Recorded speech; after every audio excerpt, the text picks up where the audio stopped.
नमस्कार. आजची आपली रेसिपी आहे लसूणची चटणी. सोपी आणि झटपट अशी ही लसूणची चटणी आज आपण बनवणार आहोत. अतिशय खमंग अशी ही चटणी तयार होते. तर नक्की करून बघा. इथे आपण लसूण घेतलेला आहे. तर पाव वाटी लसूण आपण इथे घेतला. हा आपल्याला असा ठेचून घ्यायचा. तर खूप बारीक असा हा करायचा नाहीये. थोडा जाडसरच आपण हा ठेवणार आहोत.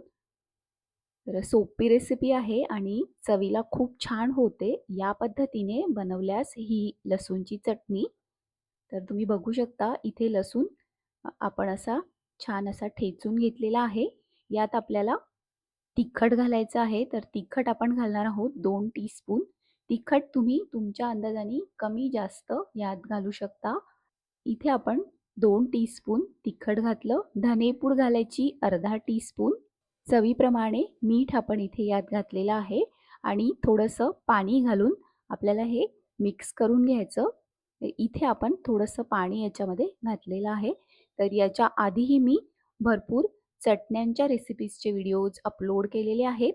लिंक डिस्क्रिप्शन बॉक्समध्ये दिलेली आहे, बघायला विसरू नका.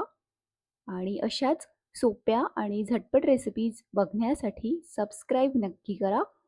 तर पॅनमध्ये आपल्याला तेल घ्यायचं आहे. तर तेल आपण इथे घेतलेलं आहे. तेल छान गरम झालं.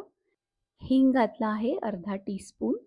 जिरं घालायचं 1 टीस्पून. आणि जे मिक्सचर आपण बनवलेलं आहे लसूण, तिखट आणि मीठ घालून ते याच्यामध्ये घालायचं. आणि हे सगळं आपल्याला छान 2 ते 3 मिनिट परतवून घ्यायचं आहे. तर सोपी रेसिपी आहे आणि चवीला खूप छान होते. इथे आपण कोथिंबीर याच्यामध्ये घातली. तर भरपूर कोथिंबीर आपल्याला याच्यामध्ये घालायची आणि हे असं छान परतवून घ्यायचं. असं आपल्याला हे परतवून घ्यायचं. तर 2 ते 3 मिनिट छान आपण ही चटणी परतवून घेतली. तर इथे आपली ही लसूणची चटणी तयार झालेली आहे. तुम्हाला ही रेसिपी कशी वाटली ते आम्हाला नक्की कळवा आणि अशाच आणखी रेसिपीज बघण्यासाठी सबस्क्राईब करायला विसरू नका. बेल आयकॉन प्रेस करा म्हणजे तुम्हाला आमच्या येणाऱ्या रेसिपीज बघता येतील. तर इथे आपली ही सोपी आणि झटपट अशी लसूणची चटणी तयार आहे.